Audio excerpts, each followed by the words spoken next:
यहाँ पर जिस तरह से लोग जिंदगी जी रहे हैं दिल्ली में, मुंबई में या पेरिस में, लंदन में, उससे हमारे ग्लेशियर्स पिघलते जा रहे हैं, उससे ग्लोबल वार्मिंग हो रहा है, जिससे कि हमारे सारे बर्फ पिघल जाएंगे और हम सबसे पहले विस्थापित होंगे, वहां से रेफ्यूजी बनेंगे, शरणार्थी बनेंगे। पूरे हिमालय में हमने खुद तबाही मचा रखी है। हम जब पदयात्रा से आए तो हमने तबाही ही तबाही देखी हिमालय की। घाटियां, वादियां, नदियां सब डूबने जा रहा है क्योंकि हाइड्रो प्रोजेक्ट्स लगाने वाले हैं, वो भी 30-40। तो उसमें सारे जंगल, जानवर, पशु पक्षी, जनजातीय लोग सब विस्थापित होने वाले। जब सारा बर्फ चला गया होगा, सब तहस नहस ढह गए होंगे पहाड़, बाढ़ आ रही होगी, तो आपके यहाँ भी बाढ़ आएगी और अकाल आएगी, पानी के लिए आप तरसेंगे। अधिकारी तो मिले, उन्होंने आश्वासन दिया कि प्रधानमंत्री जी से या राष्ट्रपति महोदय से हम मिल पाएंगे और उनका डेट दिया जाएगा। फिर जब डेट भी नहीं मिला तो हमें वो अनशन दोबारा करना पड़ा जो हमने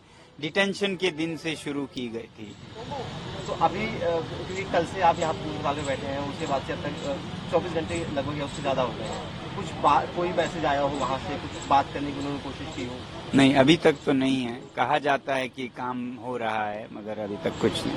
तो सर आप बताना, ज़्यादातर क्लाइमेट चेंज एक ग्लोबल इशू है जी, तो उससे कितना प्रभावित हो रहे हैं वो, और वहाँ के प्रभावित होने से यहाँ कितना प्रभाव आएगा, अगर आप बता सकें?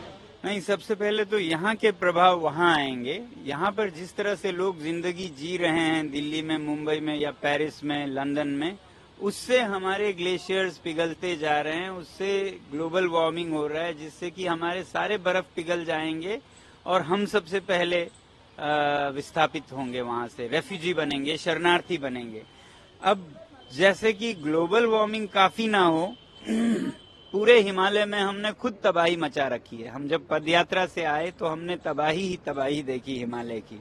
लद्दाख में देखा कैसे चंगथंग के पठार पर सैकड़ों किलोमीटर पर सोलर पावर के प्रोजेक्ट्स लगाए जाएंगे। 13,000 मेगावाट।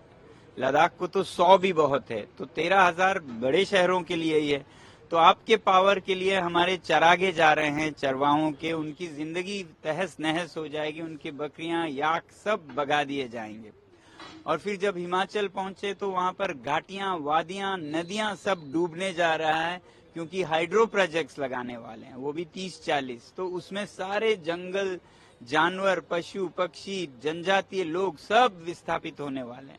और उससे नीचे आए तो देखते हैं हम बिलासपुर साइड में कि कैसे पहाड़ के पहाड़ सीमेंट के, चूने की फैक्ट्रियों में, सीमेंट की फैक्ट्रियों में जा रहे हैं। फिर रेत की mining, sand mining mafias, Himalaya बर्बाद हो रहा है।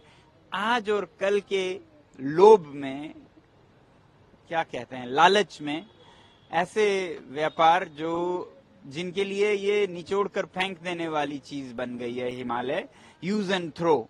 तो ये यूज एंड थ्रो जो हम थाली, प्लेट, बोतलों के साथ कर रहे हैं, अब वो हिमालय के साथ भी कर रहे हैं।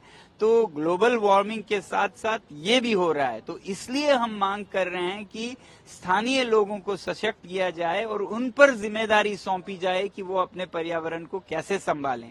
यही देता है 6वां शेड्यूल संविधान का, जिसका हमने मांग की और सरकार ने आश्वासन दी लिखित में, चुनाव मैनिफेस्टोज में, घोषणा पत्रों में, नंबर 1 पर, मगर उसके बाद वो भूल से गए। तो इसी को याद दिलाने हम पैदल लद्दाख से दिल्ली आए हैं। ये है तो सिर्फ लद्दाख में जो होता है उसका प्रभाव आप पर नहीं, आपका प्रभाव हम पर पड़ रहा है। जो यहाँ के बड़े बड़े व्यापार वहां पर उद्योग लगाएंगे, खनन करेंगे, उससे वहां की तबाही मचेगी। आखिर में फिर आप तक पहुंचेगी, आपके बच्चों तक पहुंचेगी। जब सारा बर्फ चला गया होगा, सब तहस नहस ढह गए होंगे पहाड़, बाढ़ आ रही होगी, तो आपके यहाँ भी बाढ़ आएगी और अकाल आएगी, पानी के लिए आप तरसेंगे, आपके बच्चे तरसेंगे। इसलिए हम कहना चाहते हैं कि सिर्फ लद्दाख वालों के लिए नहीं है, ये दिल्ली, लखनऊ, बम्बई सब की एक मुद्दा है।